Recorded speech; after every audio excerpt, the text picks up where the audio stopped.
En un mundo donde el valor de una mujer es medido en plata y tierras, el destino de Isabela fue sellado por la codicia. Pero, ¿qué sucede cuando el hombre que la compra ve en ella no una sierva, sino la clave para desvelar un secreto que puede derribar imperios? Este es el cuento de cómo una deuda forjó un destino y de cómo una mirada transformó una sirvienta en reina. El crepúsculo se cernía sobre la costa, tiñendo las aguas del Atlántico con un púrpura melancólico, un velo que parecía anticipar el destino aciago que se abatía sobre Isabela Ferrer. En la vasta y fría sala de la hacienda Los Acantilados, el eco de sus propios pasos era la única compañía, un lamento mudo que se sumaba al bramido constante del mar contra los riscos. Había sido entregada, casi como una pieza de mobiliario, por la avaricia mezquina de su tutor, don Elías, para saldar una deuda que, según los papeles, era tan inmensa como el océano que ahora la custodiaba. Su corazón, todavía ingenuo a sus 20 años, latía con un ritmo febril, una mezcla de pánico y la humillante resignación de quien sabe que su valor social ha sido reducido a plata y bienes transables. La dignidad de su linaje humilde, pero honorable, se había desvanecido en el aire gélido de aquel lugar. Su tutor había susurrado mentiras sobre un empleo especial, un servicio de acompañamiento a un noble excéntrico, pero la verdad se había revelado con la brutalidad de un puñetazo al alma en cuanto cruzó el umbral. Ella era, en 1900, esencia, una mercancía, una esclava vestida de dama. La tensión en la hacienda era tan densa que se podía cortar y cada sombra parecía esconder un secreto. Isabela, con su cabello de ébano recogido y sus ojos grandes y asustados, observaba las paredes de piedra tallada, preguntándose qué clase de hombre, qué clase de espectro de la nobleza podía vivir en tan ominosa soledad y comprar almas con la misma facilidad con que se compraba un caballo de pura raza. El aire olía a sal, a moho de libros y a una tristeza ancestral que se aferraba a cada cortina de terciopelo. Entonces la puerta principal, de roble macizo y herrajes de hierro forjado, se abrió sin aviso. No fue una entrada, sino una aparición. El duque Alejandro de Montalbán emergió de la oscuridad del pasillo, su silueta alta e imponente recortada contra la luz menguante. No había en él la ampulosidad de la nobleza decadente, sino la severidad austera de un general, o peor aún, de un verdugo. Su rostro, cincelado la amargura y el tiempo, portaba una máscara de indiferencia glacial, pero sus ojos, de un gris tormentoso, la recorrieron con una intensidad que no era lujuria, sino escrutinio. No la veía como a una mujer, sino como a un enigma a descifrar. Una pieza crucial en un tablero de ajedrez donde las vidas se movían con propósitos más oscuros que el simple placer. Pero en este instante, ¿sientes la tensión? Esta es solo la primera prueba que Isabela enfrentará en su camino hacia la justicia. Si quieres descubrir cómo una mujer traicionada se convierte en la estratega más temida del ducado, suscríbete ahora para no perderte ni un segundo de esta batalla épica. Y cuéntame, ¿alguna vez has sentido que la injusticia te obliga a ser más fuerte de lo que creías posible? El duque no ofreció saludo, solo una orden seca a un mayordomo invisible. Aposentos de servicio. Asegúrese de que entienda la seriedad de su posición. Su voz era profunda, resonando con una autoridad que no necesitaba elevarse para imponerse, llevando consigo el eco de un dolor antiguo, una cicatriz en el alma que ni todo el poder de Montalbán podía ocultar. Isabela sintió un escalofrío que no provenía del frío de la sala, sino de la certeza de que el hombre que la había comprado no era un depravado, sino algo mucho más peligroso. Un hombre roto, consumido por la sed de venganza y la justicia postergada. En ese instante, Su miedo se mezcló con una punzada de compasión, un sentimiento que ella, en su vulnerable posición, no se podía permitir. Aquella primera noche se deslizó como arena entre los dedos, con Isabela incapaz de conciliar el sueño. Cada crujido del antiguo castillo se antojaba como un presagio. En la soledad de su pequeña habitación, donde las sábanas de lino áspero eran el único lujo, se permitió un momento de debilidad, derramando una lágrima silenciosa por la memoria de sus padres, cuyo legado de honestidad había sido mancillado por la codicia de su tutor. Se aferró a un pequeño camafeo de plata, el último vestigio de su vida pasada, y en ese objeto encontró una chispa de su innata resiliencia. Sabía que no podía enfrentarse al duque o al mundo con la fuerza bruta, pero poseía un arma más sutil y poderosa, una memoria prodigiosa, casi fotográfica, que guardaba cada detalle, cada número, cada rostro que había visto. El duque Alejandro, mientras tanto, la observaba desde las sombras de su estudio, un espacio envuelto en el aroma a cuero y brandy añejo, y no sentía la satisfacción de un dueño, sino la fría inquietud de un estratega. La había aceptado en pago no por su belleza, aunque era innegable, sino por la desesperada intuición de que su corrupto acreedor, don Rafael de la Vega, el marqués ganancioso, no se desharía de un peón valioso a menos que estuviera buscando algo en su lugar. Alejandro, cuya vida se regía por la búsqueda de las pruebas que exculparan a su padre, injustamente ejecutado por traición, sospechaba que Isabela no era una sirvienta cualquiera, sino el cebo, o incluso, sin saberlo, la llave que abriría el candado de la verdad. El marqués don Rafael de la Vega era la antítesis de la nobleza que el duque Alejandro representaba, un ser envuelto en sedas y sonrisas falsas, pero con un corazón de piedra. Era el motor de la desgracia de ambas familias, el arquitecto silencioso de la ruina de los Montalbán, y el verdadero titiritero detrás de la deuda de los Ferrer. Su sombra se extendía incluso a la aislada hacienda, pues sabía que Isabela había crecido cerca de documentos antiguos y sabía leer latín, y sospechaba que, en su mente privilegiada, podría haber una información que él, con toda su riqueza y poder, no lograba descifrar. La venta de la muchacha al duque era un movimiento doble, saldaba una deuda trivial y plantaba una espía a sus ojos, o más bien una carnada. A la mañana siguiente, el duque ordenó que Isabela no se dedicara a tareas domésticas, sino a la catalogación de su inmensa y desordenada biblioteca, un laberinto de conocimientos olvidados. Fue una prueba disfrazada, un desafío que puso a prueba su valía más allá de su condición social. Mientras sus dedos rozaban lomos de cuero gastado y páginas amarillentas, la mente de Isabela comenzó a trabajar, absorbiendo cada título, cada fecha, cada nota marginal. En un volumen de botánica, su mirada se detuvo en un dibujo de un raro lirio heráldico que no le era desconocido, un símbolo que había visto en un antiguo documento de su casa antes de que todo se perdiera, y su memoria fotográfica hizo clic.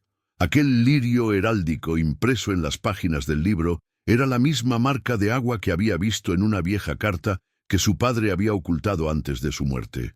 Isabela comenzó a tejer conexiones que ni el propio duque había logrado ver.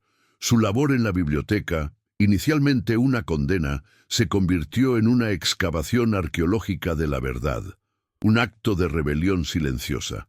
Se dio cuenta de que si quería sobrevivir y, más importante aún, si quería honrar la memoria de sus padres, debía usar su inteligencia como su escudo y su espada.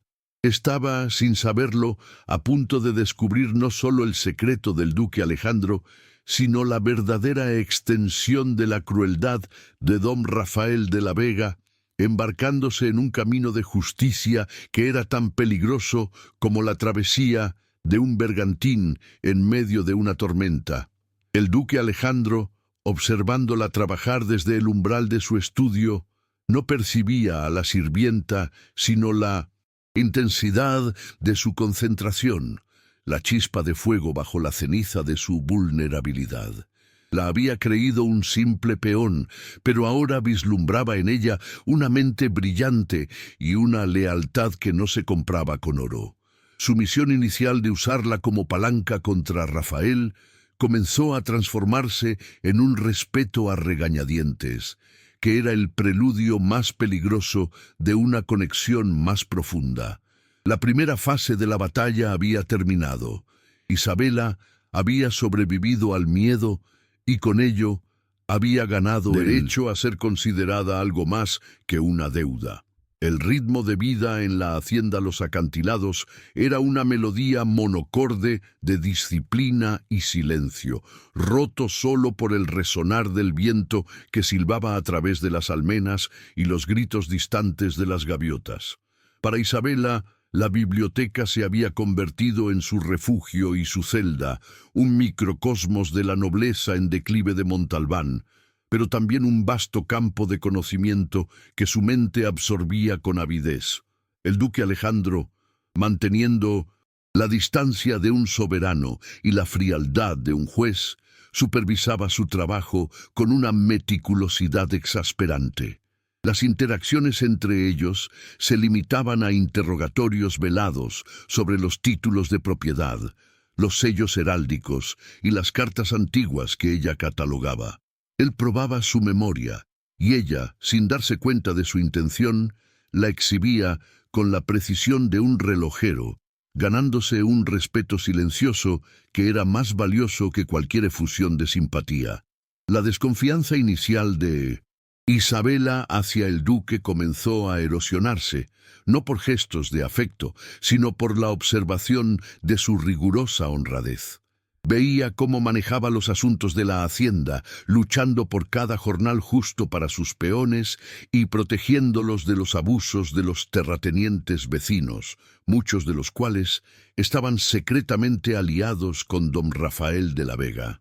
Esta justicia silenciosa y su melancolía palpable crearon un abismo en el alma de Isabela entre el hombre que la había comprado y el hombre que luchaba por una causa que él consideraba superior a su propia felicidad. El retrato de su padre, cubierto con un paño negro en el estudio de Alejandro, era un recordatorio constante de que el duque cargaba un yugo de culpa y venganza que lo había petrificado emocionalmente. Una tarde, mientras examinaba un antiguo libro de cuentas, Isabela encontró una nota críptica garabateada en el margen, haciendo referencia a el tesoro de Calatrava y un mapa escondido. Su memoria le recordó haber visto un detalle similar, un pequeño símbolo geométrico incrustado en el marco de un retrato de la madre del duque, una mujer de belleza trágica que también había muerto bajo circunstancias misteriosas poco después de la ejecución de su esposo. Se dio cuenta de que la información vital que el duque buscaba no estaba en los documentos, sino en la historia oculta de su propia familia, y que don Rafael no solo había despojado al duque de su fortuna, sino de su paz y de su linaje materno, extendiendo así la profundidad de la traición y la injusticia. Al confrontar a Alejandro con sus hallazgos, la barrera de su frialdad se resquebrajó por un instante. La sorpresa, un rayo fugaz de asombro y admiración, cruzó sus ojos tormentosos. Él la llevó a su observatorio, una torre de piedra con un telescopio antiguo apuntando a la negrura estrellada, un lugar simbólico de su soledad. Allí, bajo el manto de la noche, el duque se permitió una pequeña confesión. Su juramento no era solo para limpiar el nombre de 1900, sino para proteger el legado de su madre, una mujer de origen humilde que había sido humillada por la misma clase social que ahora don Rafael representaba. Esta vulnerabilidad compartida encendió el primer fuego de la conexión mutua.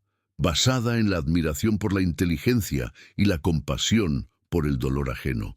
El lazo entre ellos se desarrolló a través de estas noches de estrategia y revelaciones fragmentadas, una danza intelectual más íntima que cualquier abrazo. Alejandro empezó a tratarla como a una aliada, no como a una sirvienta, pidiéndole su opinión sobre la mejor forma de presentar los documentos que iban encontrando y escuchando atentamente sus análisis sobre las debilidades legales de Rafael. Isabela, por su parte, se sentía revivir. Ya no era la muchacha asustada, sino la estratega en ciernes, cuyo valor se medía por su agudeza mental. El peligro, sin embargo, se cernía como la niebla marina. Sabía que cada nueva pieza de información que descifraban la convertía en un blanco más claro para el marqués ganancioso. La hacienda se transformó en un cuartel general secreto, y la distancia inicial fue reemplazada por una proximidad peligrosa. Un gesto accidental, el roce de sus manos sobre un mapa o una mirada prolongada a la luz de las velas, era suficiente para encender una tensión romántica que se sentía prohibida e inevitable. El contraste entre la dureza externa de Alejandro y la ternura latente que solo mostraba cuando hablaba de su madre o de la injusticia social cautivaba a Isabela. Ella veía más allá de la armadura del duque, encontrando al hombre de honor que se había escondido tras el velo de la venganza. El duque de Montalbán, un hombre que había jurado no volver a amar tras la pérdida de su familia, se encontraba desarmado ante la pureza y la resiliencia de Isabela. No era solo su mente, sino su alma la que lo atraía. La forma en que ella se preocupaba por los sirvientes o cómo sus ojos brillaban de rabia ante el nombre de Don Rafael. El temor a la pérdida y el deber de protegerla ahora luchaban contra su estrategia fría y calculada. Ella era el faro que había encendido un camino de esperanza, pero también el punto más vulnerable de su plan de venganza.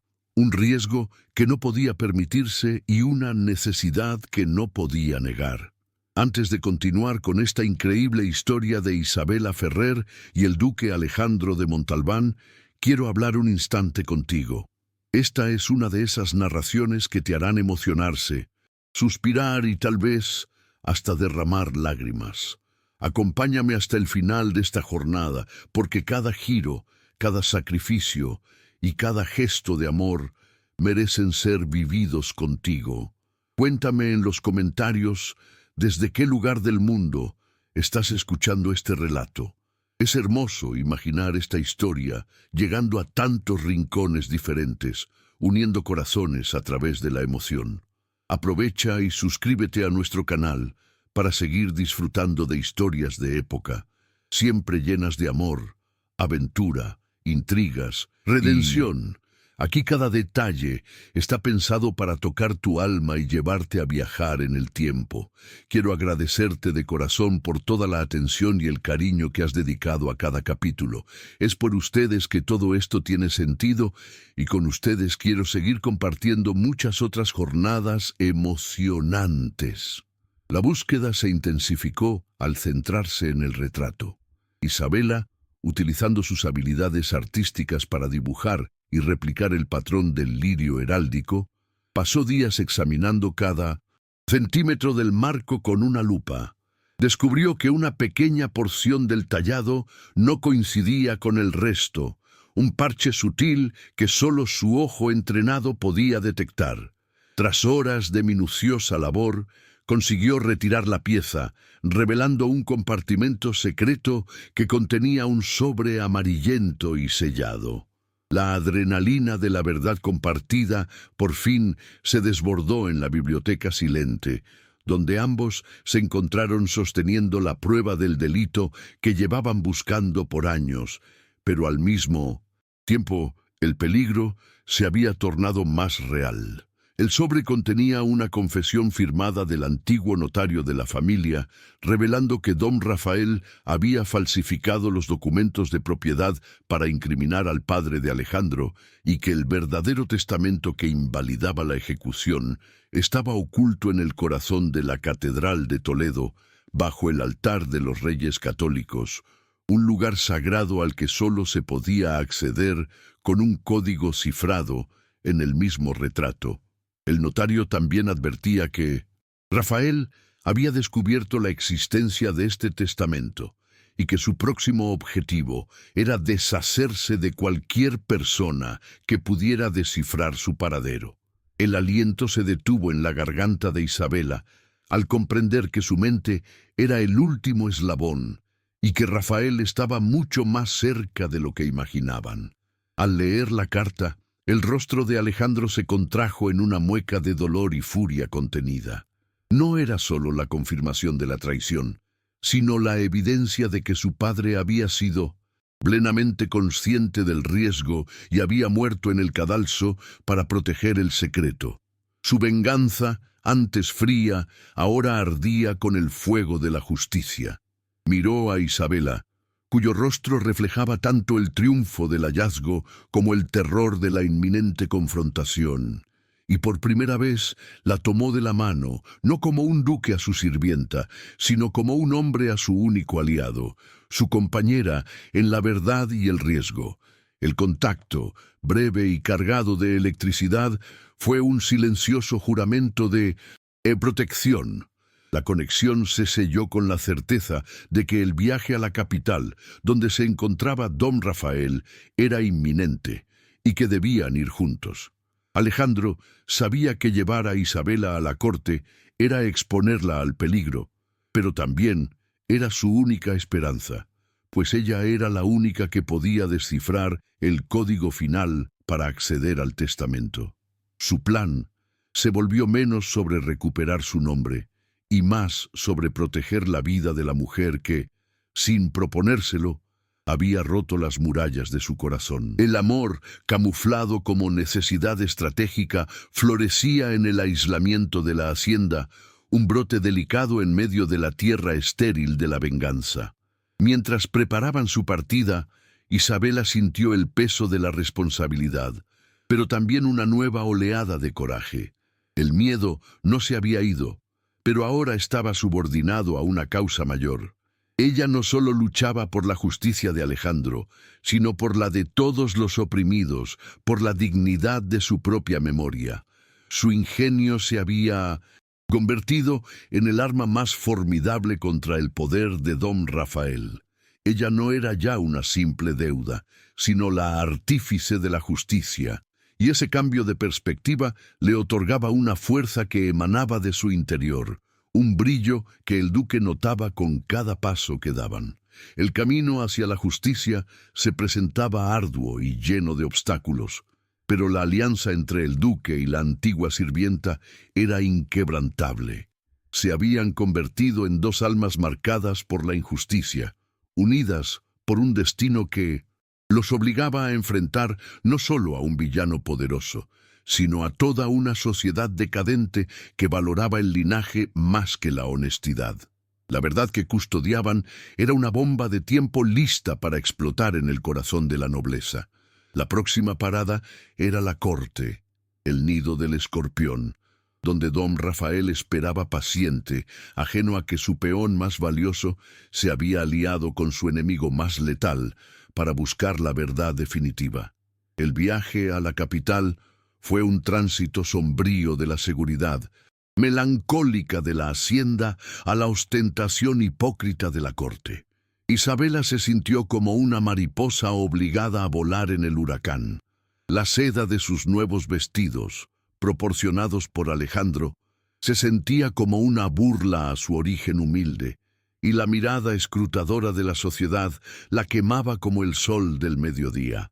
El duque, más glacial que nunca en el bullicio de la nobleza, la presentó formalmente como su archivista personal, un eufemismo que a duras penas disimulaba su posición ambigua. Ambos sabían que estaban bailando con el diablo, y que el primer movimiento debía ser preciso, pues don Rafael de la Vega ya estaba enterado de su llegada y sin duda preparaba su contraataque, impaciente por desvelar el secreto del lirio heráldico. La atmósfera en la ciudad era sofocante, cargada de chismes y envidia. donde el valor de una persona se medía por la antigüedad de su apellido y el tamaño de su fortuna. Isabela fue objeto de murmullos venenosos, juzgada por su belleza inusual y su repentino ascenso bajo la protección del duque, que arrastraba una reputación de hombre frío e intocable. Estas habladurías, aunque dolorosas, sirvieron para reforzar su determinación. Se dio cuenta de que su lucha no era solo por la justicia personal, sino un desafío a las rígidas jerarquías sociales que permitían a hombres como Rafael abusar de los vulnerables. La humillación social se convirtió en el combustible de su fuego interior, recordándole que no podía permitirse volver a ser la muchacha asustada de la hacienda. El punto culminante de la tensión social fue el baile de gala, ofrecido por el regente, una mascarada de poder donde las sonrisas ocultaban puñales.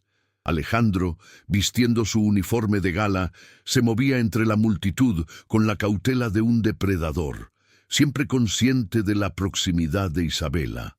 La tensión romántica entre ellos era palpable, un hilo invisible y poderoso que se tensaba con cada mirada robada y cada roce de manos. Para el duque, exponerla en ese ambiente era un sacrificio necesario para atraer a Rafael, pero cada hora que pasaba, el miedo a que ella se convirtiera en un daño colateral crecía en su pecho, un miedo que desestabilizaba su autocontrol férreo. Don Rafael de la Vega apareció en el salón con una elegancia viscosa y una sonrisa que no llegaba a sus ojos, acercándose a la pareja con una familiaridad repugnante. Su intención era clara: desestabilizar. Felicitó al duque por su empleada de tan buen ver, usando la palabra empleada con un énfasis condescendiente que pinchó la dignidad de Isabela. Luego, susurró al oído del duque una amenaza velada, refiriéndose a una supuesta infidelidad en el pasado del padre de Alejandro, un golpe bajo diseñado para reavivar la culpa del duque y romper su concentración justo antes de la confrontación crucial. La provocación de Rafael era la señal.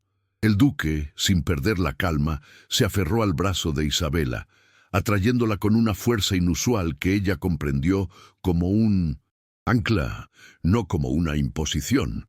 El marqués, satisfecho con su primer movimiento, se dirigió a Isabela con un tono paternalista, preguntándole si la niña recordaba a la tía abuela de Montalbán, la que murió en la indigencia. Una mentira cruel, diseñada para insinuar la fragilidad del linaje del duque y la posibilidad de que el mismo destino aguardara a quienes se unieran a él. Este ataque público era el clímax de la humillación social.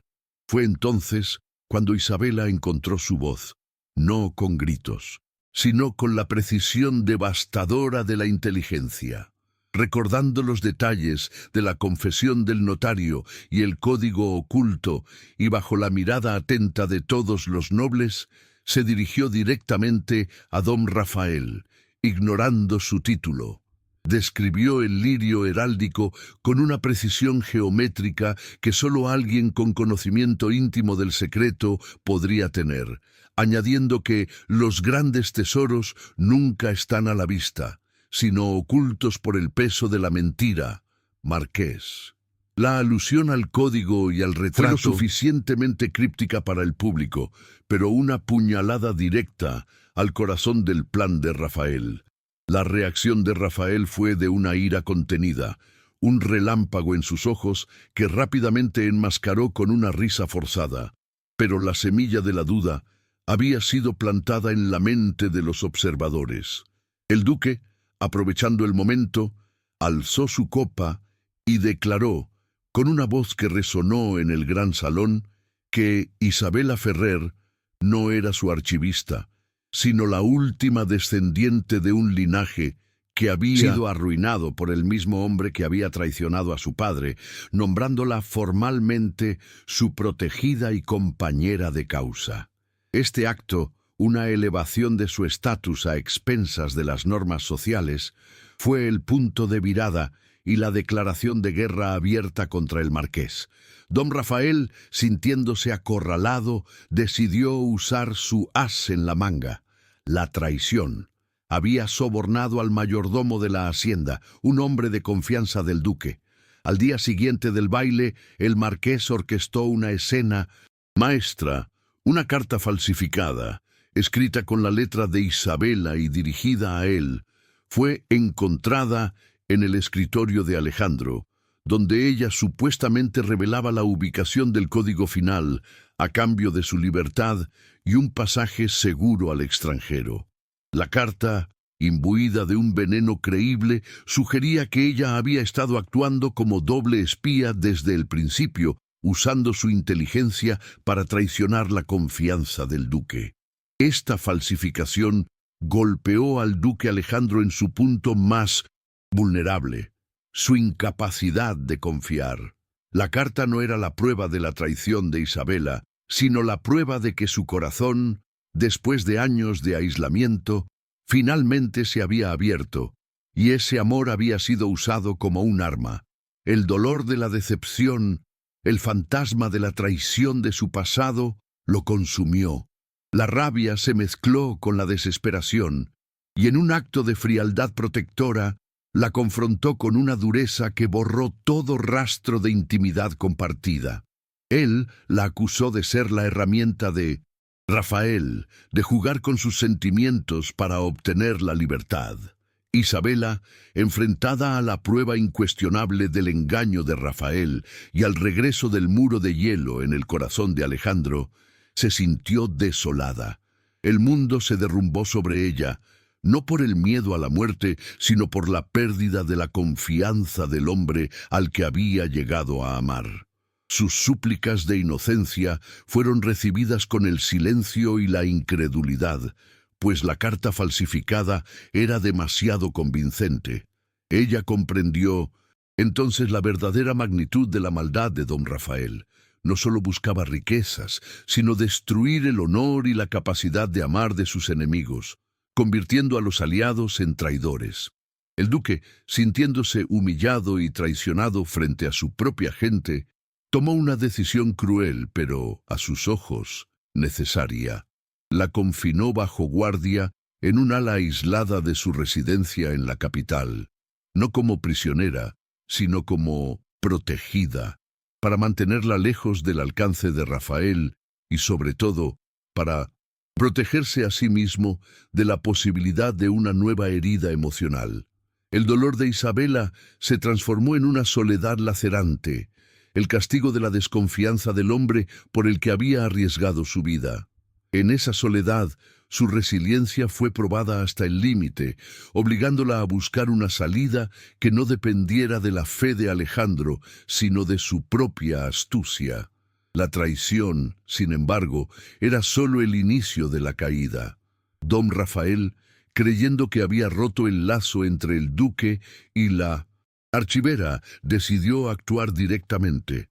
Utilizando información obtenida de su mayordomo sobornado, el marqués se infiltró en la residencia del duque esa misma noche, burlando las guardias que Alejandro había dispuesto. Su objetivo no era el testamento, sino la fuente del conocimiento, Isabela. La encontró en la oscuridad de su confinamiento, un espectro de maldad que se cernía sobre ella, demandando el código del altar, convencido de que la traición le había dado el derecho de tomar la verdad por la fuerza. Este es el momento más oscuro de Isabela. La traición la ha llevado al límite y ahora está cara a cara con el peligro, pero aquí es donde comienza su verdadera transformación.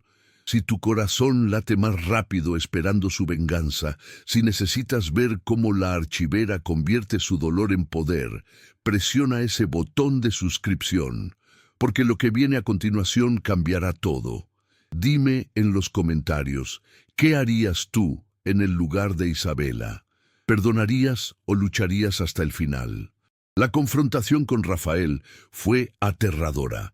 El marqués, sin la máscara de nobleza, era un hombre brutalmente desesperado, dispuesto a recurrir a la violencia para obtener la información. Isabela, a pesar de su miedo, se negó a ceder, usando su inteligencia para ganar tiempo, sembrando dudas sobre la veracidad del código y jugando con la impaciencia del villano. Ella sabía que si le daba la verdad, moriría, y si no se la daba, moriría.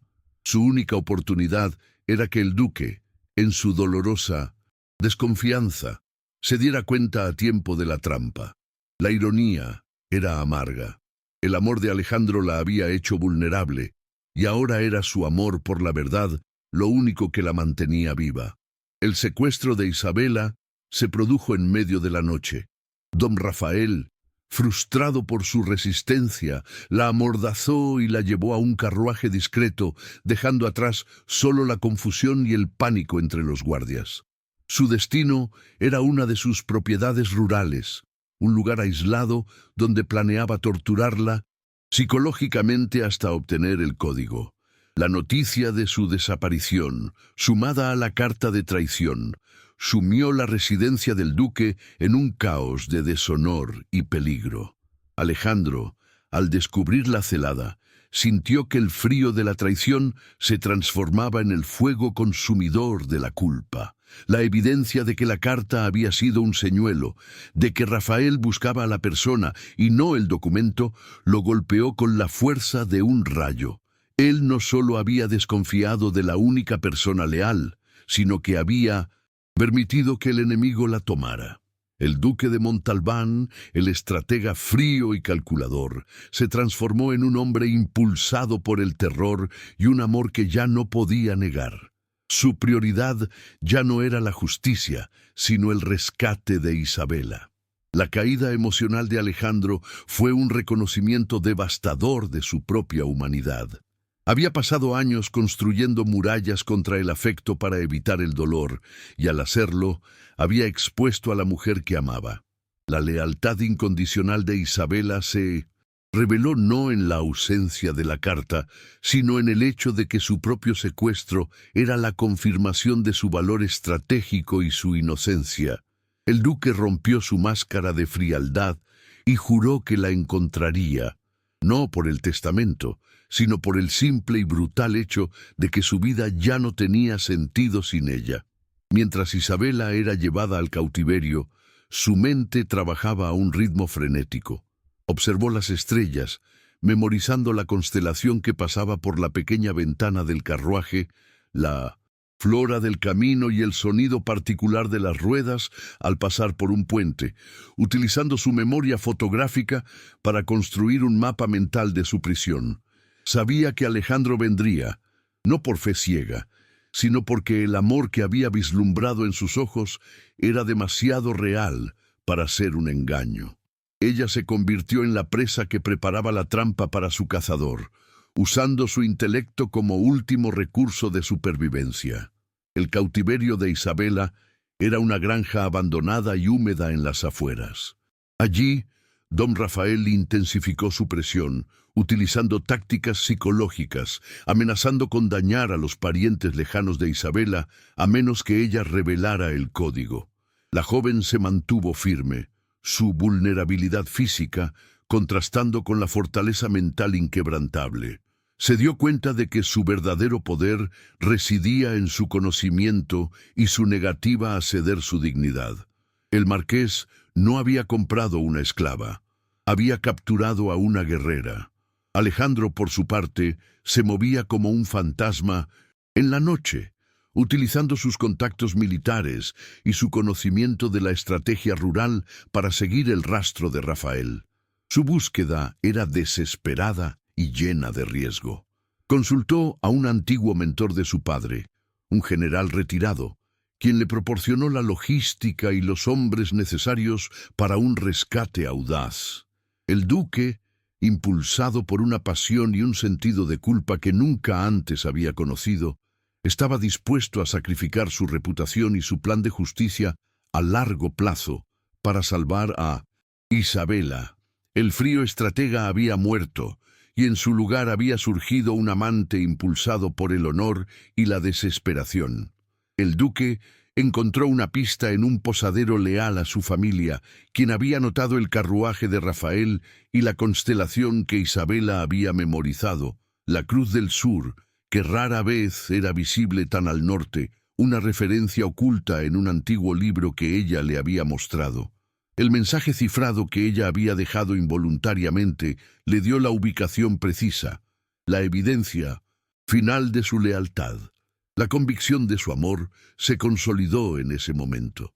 Isabela no solo era inocente, sino que había puesto en peligro su vida para enviarle una señal. El rescate era inminente, y la confrontación final con don Rafael se acercaba como un vendaval. El sol se alzó en el horizonte, iluminando la granja abandonada con una luz ominosa. Isabela sintió el final cerca. Sabía que Rafael la sometería a la tortura física si el amanecer no traía el código.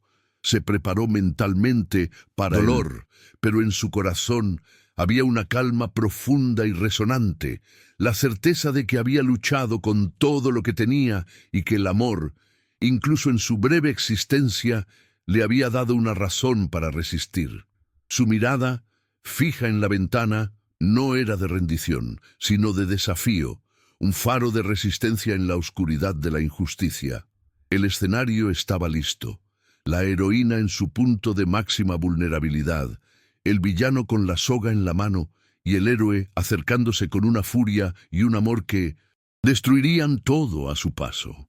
La caída había sido profunda, pero la ascensión al coraje estaba a punto de comenzar. La justicia no vendría de la ley, sino de la fuerza combinada de la astucia de una mujer y el honor renovado de un hombre. El amanecer trajo consigo no solo la luz incierta, sino también el estruendo de los cascos de caballos y el grito autoritario del duque Alejandro de Montalbán.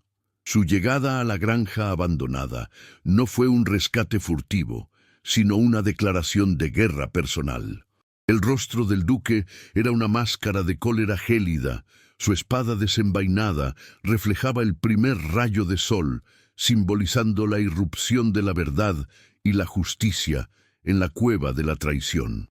Había superado su dolor y su desconfianza, y la única prioridad ahora era Isabela, su prometida, su aliada, la mujer que incluso en cautiverio había logrado enviarle un mensaje secreto. Don Rafael de la Vega, sorprendido en medio de su interrogatorio, intentó usar a Isabela como escudo, sosteniendo una daga de plata contra su garganta.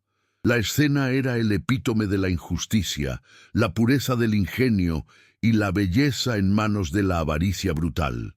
Isabela, sin embargo, no tembló. Sus ojos se encontraron con los de Alejandro y en esa mirada se transmitió todo. El perdón por la desconfianza, la certeza de su amor y la urgencia del momento. Ella sabía que su silencio ante Rafael había sido la mejor arma, y ahora era el turno del duque de actuar con la misma determinación inquebrantable. La voz de Mendelssohn Alejandro resonó con una autoridad implacable que no admitía réplicas. Declaró que si un solo cabello de Isabela era tocado, el destino de don Rafael no sería la cárcel, sino la humillación pública y la extinción de su linaje. El duque apeló no a la ley, sino a la reputación, el único valor que el marqués apreciaba. La amenaza surtió efecto. Rafael, un cobarde en el fondo, liberó a Isabela con un empujón brutal, intentando huir en la confusión, pero fue inmovilizado por los hombres del duque, que se habían posicionado estratégicamente alrededor de la granja. El reencuentro de los protagonistas fue el primer gran aliento de alivio en meses. Alejandro se apresuró hacia Isabela, la abrazó con una fuerza desesperada, un gesto que rompía todos los protocolos sociales y revelaba la profundidad de su afecto. En ese abrazo no había duque ni sirvienta, solo dos almas heridas que habían encontrado su refugio mutuo. Las palabras eran innecesarias. El simple hecho de estar vivos y juntos, con don Rafael atado y derrotado temporalmente, era la prueba de que su alianza era más fuerte que cualquier conspiración.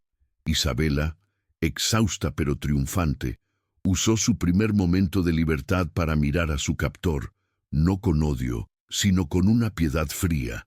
Le recordó al marqués que su avaricia lo había cegado, que había subestimado el poder de la inteligencia por encima del oro y la tierra.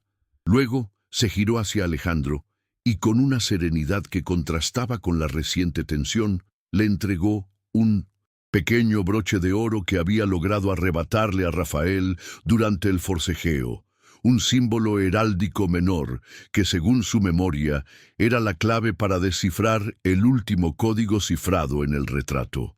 El broche no solo contenía la clave final para el testamento, también reveló la profundidad del engaño.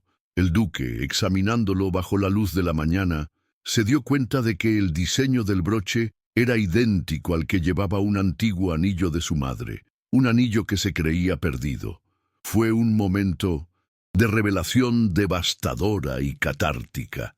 Alejandro comprendió que don Rafael no solo había traicionado a su padre, sino que también había humillado a su madre, robando su herencia y su honor, y que su venganza ahora tenía una dimensión mucho más personal y urgente. La verdad golpeó al duque con una fuerza renovada. Su madre, la mujer de origen humilde, había sido la verdadera guardiana de la fortuna de Calatrava, y el linaje de Isabela estaba indirectamente conectado con ella, no por sangre, sino por el conocimiento que compartían sobre ese símbolo. Alejandro vio en Isabela no solo a su amor, sino al eco de la dignidad perdida de su madre, la prueba de que la nobleza de espíritu no estaba en el apellido, sino en el carácter. Su desconfianza inicial se disolvió por completo, reemplazada por una admiración profunda y una necesidad de redención. En el viaje de regreso a la capital, con don Rafael bajo estricta guardia y Isabela a su lado, la confesión del duque Alejandro fue tan íntima como un beso robado. Le reveló el secreto de su madre, que ella había sido obligada a renunciar a su nombre para proteger al duque cuando era niño, un sacrificio que lo había atormentado con la culpa. Él le confió su dolor más profundo, su vergüenza por no haberla protegido mejor. Al compartir esta herida abierta, el duque derribó el último muro entre ellos, transformando su relación de una alianza estratégica a un amor incondicional basado en la vulnerabilidad mutua. Isabela escuchó, no como la archivista, sino como la mujer que amaba a un hombre herido. Le aseguró que la verdadera honra de su madre residía en el amor y la fuerza que le había transmitido. En ese carruaje, en el anonimato de la carretera, el duque y la archivera sellaron su amor con un primer beso cargado de la urgencia del peligro superado y la promesa de un futuro compartido. Un acto que fue un juramento de que, a partir de ese momento, enfrentarían el mundo como una unidad inquebrantable, no solo por la justicia, sino por su amor recién descubierto. La revelación del broche y el secreto materno actuaron como el giro narrativo definitivo. La búsqueda de la verdad ya no era solo por la justicia del padre, sino por la redención de la madre y la consolidación de su amor. La identidad de Isabela se había transformado, dejando atrás la humillación de ser la vendida para convertirse en la clave de la verdad de Montalbán.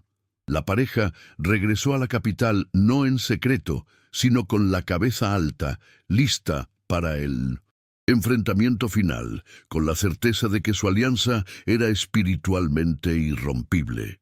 ¿Viste ese giro? La verdad que acaba de revelarse sobre la madre del duque Alejandro lo cambia todo entre él e Isabela. Pero este es solo el comienzo de una alianza que desafiará a los más poderosos. Si estás tan enganchado como yo al escribir esta historia, suscríbete para que YouTube te avise cuando suba el próximo capítulo. Porque cuando dos almas heridas se unen por la justicia, el enemigo no tiene oportunidad. Comparte en los comentarios. ¿Crees que Alejandro merece una segunda oportunidad para sanar su pasado? El duque, habiendo recuperado el broche y resuelto el enigma del lirio, se preparó para el asalto final a la Catedral de Toledo, donde se hallaba el testamento.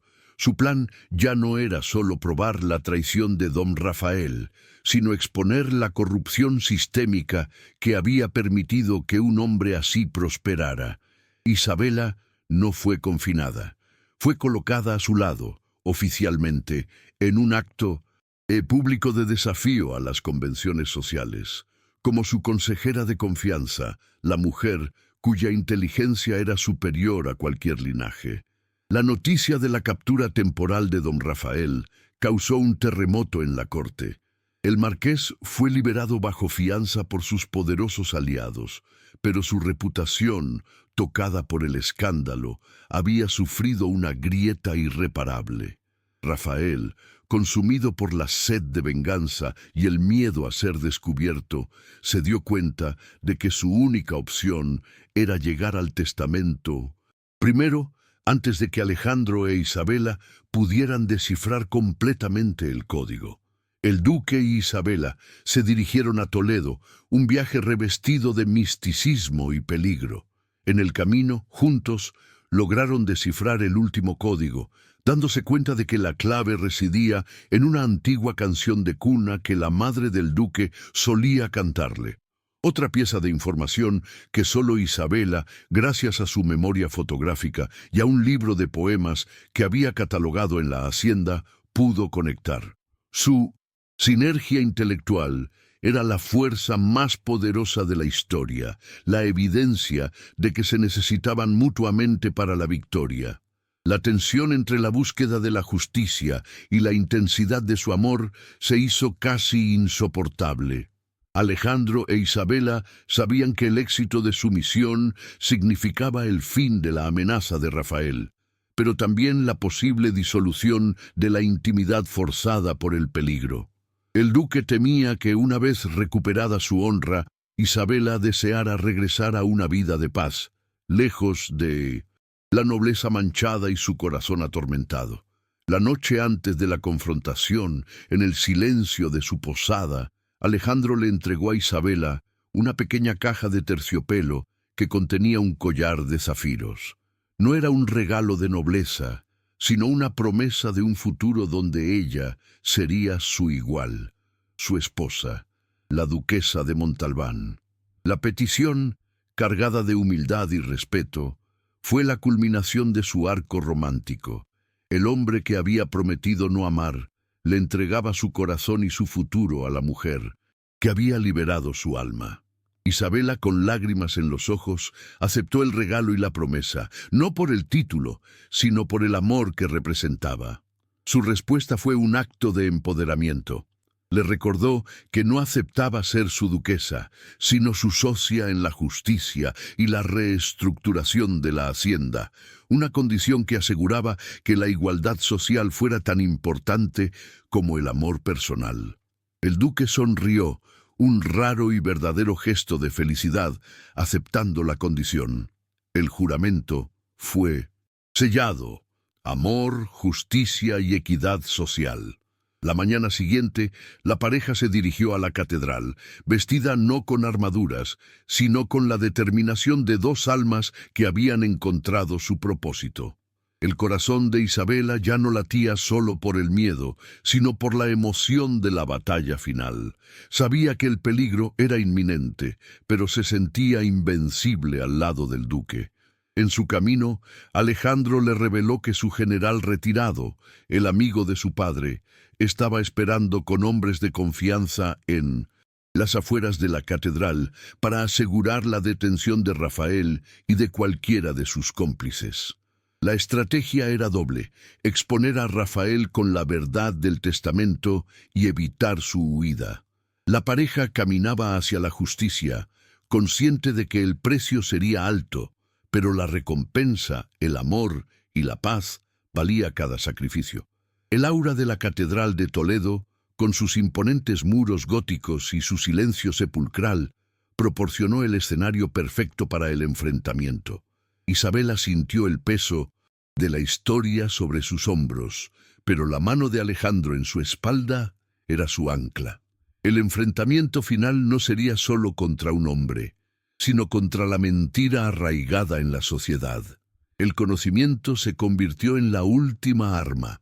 Isabela y Alejandro entraron a la catedral, listos para descifrar el código final, sabiendo que don Rafael no estaba lejos, observando desde las sombras, preparándose para la emboscada final. El destino de Montalbán y de su amor se decidiría en los próximos minutos, bajo la mirada silenciosa de los santos y reyes de España. La inmensidad gótica de la Catedral de Toledo engulló a Isabela y al duque Alejandro, el silencio sacro amplificando cada susurro, cada roce de tela.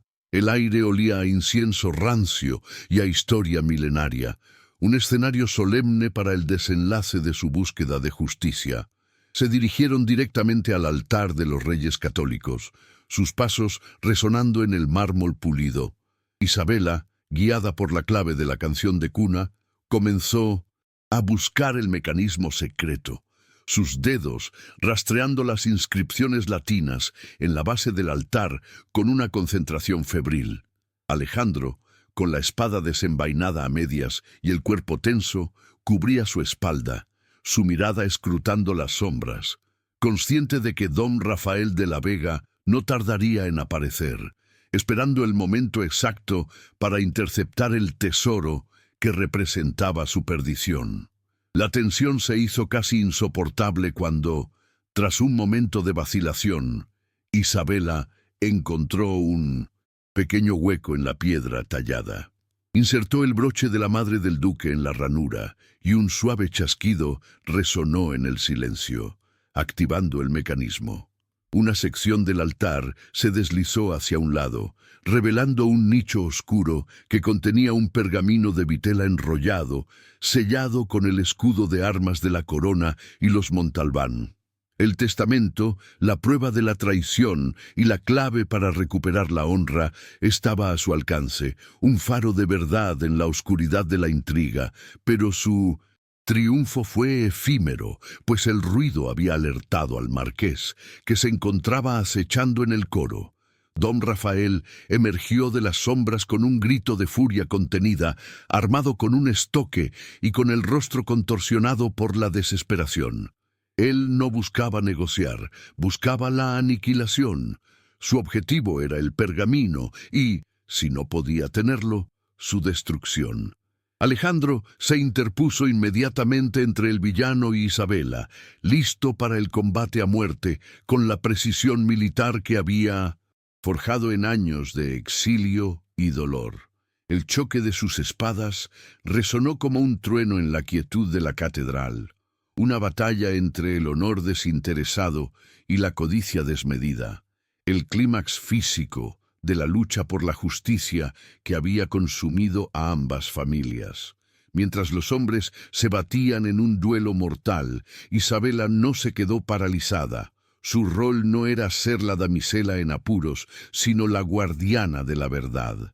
Rápidamente tomó el pergamino, sintiendo el peso de siglos de injusticia en sus manos, y lo escondió dentro de su corsé bajo la protección de su propio cuerpo. Se dio cuenta de que, si bien la fuerza de Alejandro era necesaria en el combate, su propia astucia era la única garantía de que el testamento no se perdería. Su mente ya estaba trabajando, no solo en la supervivencia, sino en cómo exponer a don Rafael con pruebas irrefutables, incluso si el duque caía en la batalla. El combate era feroz y desigual. Don Rafael, aunque impulsado por la rabia, no poseía la disciplina ni la habilidad estratégica de Alejandro. Sin embargo, la ventaja del marqués radicaba en su crueldad y en su disposición a luchar sucio. En un movimiento rápido, intentó distraer al duque con un ataque bajo, gritando que la archivista había sido su amante antes de ser vendida, una mentira diseñada para perforar el escudo emocional de Alejandro. El duque, sin embargo, no parpadeó. Su amor y su confianza en Isabela ya estaban sellados, y la mentira no hizo más que alimentar su ira justa, transformándola en una furia fría y calculadora. Alejandro respondió a la calumnia con una estocada precisa, haciendo retroceder a Rafael y dejándolo sin aliento. Le recordó al marqués que la traición de su pasado no definía su futuro, y que la única razón por la que Isabela estaba allí era para desvelar la verdad que él había intentado ocultar. El duque no solo luchaba con su espada, sino con su voz, desmantelando la reputación de Rafael con cada golpe, consciente de que la humillación pública era un castigo peor que cualquier prisión para el marqués. Isabela, aprovechando un momento de pausa en el duelo, se movió con agilidad hacia una de las columnas más cercanas, atrayendo la mirada de don Rafael con un grito calculado. Esto permitió a Alejandro tomar una posición ventajosa, acorralando al marqués contra una de las bancadas de madera. La pareja estaba actuando en perfecta sincronía. El ataque físico del duque era complementado por la distracción estratégica de Isabela, demostrando que su unión era tanto militar como romántica. El amor no los había debilitado, los había convertido en una fuerza indomable. El marqués, sintiéndose acorralado y desesperado, tomó una decisión final y cobarde. En lugar de enfrentar al duque, lanzó su estoque contra el nicho del altar, buscando destruir cualquier prueba que pudiera haber quedado. Falló el objetivo, pero el ruido alertó a los guardias del duque que se encontraban en la nave principal. Sabiendo que el tiempo se acababa, Rafael intentó una maniobra final de huida desesperada a través de un pasaje lateral que conocía bien, buscando las catacumbas de la catedral para escapar de la justicia. La batalla está en su punto más alto. Isabela y el duque Alejandro luchan codo a codo, pero aún no sabemos si la justicia prevalecerá. Si estás al borde de tu asiento, si necesitas ver cómo termina esta confrontación épica, asegúrate de estar suscrito, porque historias como esta, donde el amor y la venganza se entrelazan en cada decisión, son las que compartimos aquí cada semana. ¿Quién crees que saldrá victorioso, la astucia de Isabela o la crueldad de don Rafael? Alejandro no lo persiguió inmediatamente. Su prioridad era la seguridad de Isabela y el pergamino. Corrió hacia ella, verificando que estuviera ilesa.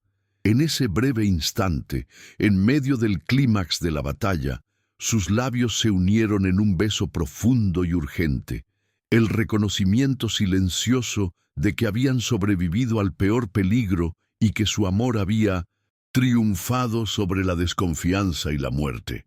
El beso fue interrumpido por el sonido de la persecución y el deber. «¡El pasaje lateral!», exclamó Isabela, señalando el corredor oscuro y usando su memoria para recordar la disposición arquitectónica de la catedral que había estudiado en la hacienda. Alejandro, confiando plenamente en su conocimiento, se lanzó a la persecución. El rescate del pergamino era solo la mitad de la victoria. La otra mitad era asegurar la detención de don Rafael para que la justicia fuera completa y su amenaza terminara para siempre. La persecución se extendió por los laberínticos pasillos subterráneos de la catedral, un reflejo simbólico de los oscuros secretos que Rafael había intentado enterrar. Alejandro, guiado por el ruido y la ira justa, alcanzó al marqués justo cuando intentaba abrir una salida de emergencia a las afueras del claustro. El enfrentamiento final fue brutal y rápido. El duque desarmó a Rafael con un golpe magistral y con la punta de su espada apuntando al cuello del marqués, le ordenó la rendición. La derrota de don Rafael fue tan humillante como su ambición. Los hombres del duque, liderados por el general retirado, rodearon al marqués en el claustro, asegurando su detención. La venganza del duque no fue con sangre, sino con la justicia. Rafael sería expuesto por la verdad que había intentado destruir, castigado por la ley que él mismo había manipulado. El silencio de la mañana fue reemplazado por el ruido de las cadenas. Isabela emergió del pasaje, el pergamino aún seguro en su pecho, y vio a Alejandro de pie sobre su enemigo derrotado. En ese momento, ella no vio al duque frío y temido, sino al hombre que había cumplido su promesa, el héroe que había antepuesto el amor y la justicia al cálculo. La culminación del clímax no fue el duelo de espadas, sino la imagen de Isabela sacando el testamento del nicho, la prueba material de que la inteligencia y la lealtad habían derrotado al poder corrupto. La verdad, como el sol después de una larga tormenta, se abrió paso a través de los corredores de la corte. El testamento, verificado por los más altos notarios del reino, confirmó la inocencia del padre del duque Alejandro de Montalbán y expuso la meticulosa red de engaños y falsificaciones tejida por don Rafael de la Vega. La humillación del marqués fue total.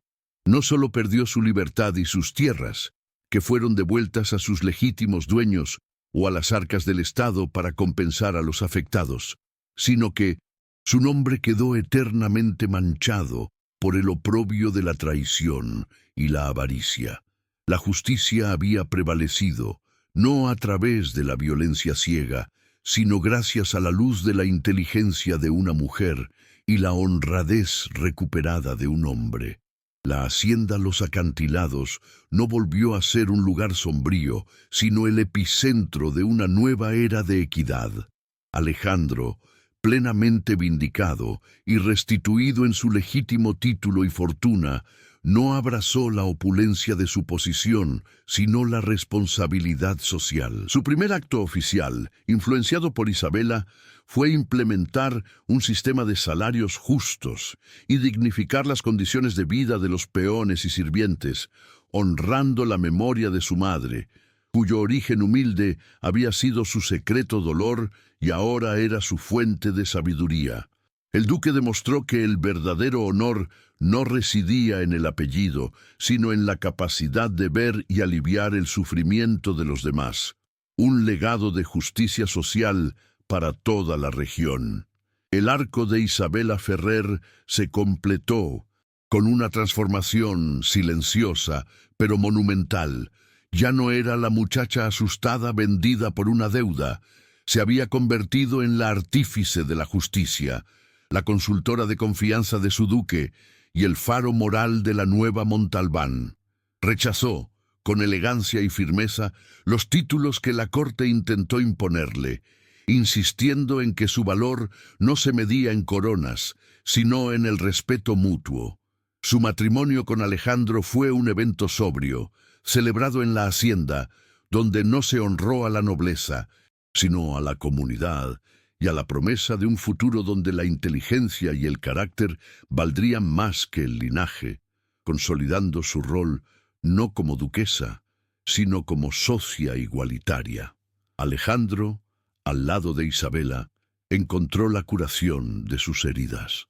La culpa por la muerte de su padre se disolvió al saberse vengado con honor, y su corazón, antes congelado por el miedo a la traición, se abrió a la calidez de un amor que era incondicional. Aprendió que la fuerza no está en el aislamiento, sino en la vulnerabilidad compartida. Miraba a Isabela con una ternura y admiración que borraba la máscara de frialdad que había llevado durante años. Un hombre finalmente libre del yugo de su pasado, abrazando un presente lleno de esperanza y una pasión que crecía con cada día de paz. Los días en la hacienda se llenaron de una calma reparadora. Las noches en el observatorio ya no eran solo para la estrategia, sino para compartir el silencio y la intimidad, con Isabela enseñando al duque a ver las constelaciones con los ojos de un poeta, y él, a su vez, admirando la cartografía de su alma. La tensión del peligro fue reemplazada por la dulce anticipación, el conocimiento de que habían forjado algo más fuerte que el acero. Una unión de mentes y corazones que prometía una felicidad duradera, basada en la verdad, el respeto y la lucha continua por un mundo mejor. La historia de su amor y su lucha se convirtió en una leyenda susurrada en los salones de la corte y, más importante, en los hogares de los desfavorecidos. La pareja de Montalbán representaba un cambio, la prueba de que el ingenio podía derrotar a la avaricia y que el amor no conocía de clases sociales. Su legado no sería solo la recuperación de un ducado, sino la inspiración para otros. Un testimonio viviente de que la redención y la justicia eran posibles, incluso en la época más opresiva, si se luchaba con honor y lealtad inquebrantable. Con el tiempo, Isabela y Alejandro decidieron abrir las puertas de la vasta biblioteca de la hacienda, transformándola en una escuela para los hijos de los peones, asegurando que la educación y el conocimiento fueran el verdadero motor del progreso social. Isabela supervisó personalmente la enseñanza, usando su memoria prodigiosa no para descifrar secretos, sino para iluminar mentes. El duque, orgulloso de su esposa y socia, la apoyaba en cada decisión, consolidando su promesa de equidad. El futuro se presentó ante ellos como un horizonte amplio y prometedor. Isabela sintió en su vientre el primer latido de una nueva vida, la promesa de un hijo que llevaría el apellido Montalbán, pero que nacería bajo el legado del honor y la justicia, con la inteligencia de su madre y la integridad de su padre. Este nuevo heredero representaba el verdadero triunfo de su amor y la consolidación de su visión de un ducado regido por valores humanos, no por títulos vacíos. Si has acompañado la historia de Isabela Ferrer y del duque Alejandro de Montalbán hasta el final, dime cuál fue el momento más emocionante para ti. Escríbelo en los comentarios porque tu voz da sentido a cada capítulo. Esta es la esencia de cada historia en este canal. Mujeres que reescriben su destino y hombres que aprenden que el verdadero honor está en la humildad. Si esta jornada te ha emocionado, si has sentido cada latido de su corazón, suscríbete ahora para vivir más romances de época donde la justicia y el amor siempre encuentran su camino. Aprovecha para suscribirte a nuestro canal y seguir disfrutando de romances de época llenos de amor, drama y emoción. Gracias de corazón por haber vivido esta travesía conmigo. Muy pronto volveremos con una nueva historia que tocará tu alma. El sonido del mar contra los acantilados ya no era un lamento, sino una canción de cuna, el eco de un pasado superado. Isabela y Alejandro se sentaban juntos en el balcón del observatorio, viendo el atardecer, sus manos entrelazadas, una imagen de paz y poder compartido. La sombra de don Rafael se había disipado, y en su lugar había florecido un amor que había resistido el fuego de la traición y el yugo de la injusticia social. Su amor no era un cuento de hadas, sino la prueba de la vida real de que la verdadera nobleza reside en la capacidad de luchar por lo que es correcto, incluso a riesgo de perderlo todo.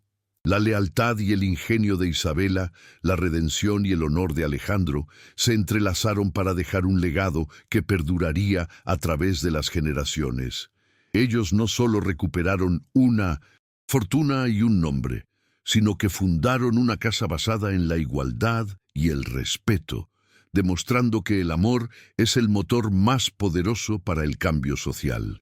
Su historia es un recordatorio de que a veces la mayor fortaleza se encuentra en aquellos que han sido menospreciados y que un solo corazón valiente puede inspirar a todo un ducado a buscar un futuro más justo. Y así, el cuento de la archivista que fue vendida y el duque atormentado que encontró en ella su tesoro, su socia y su amor, llegó a su fin, dejando tras de sí un sendero de esperanza y la certeza de que, incluso en la época más oscura, el amor verdadero y la justicia siempre encuentran su camino para prevalecer, transformando el destino de dos almas en la luz de un legado eterno.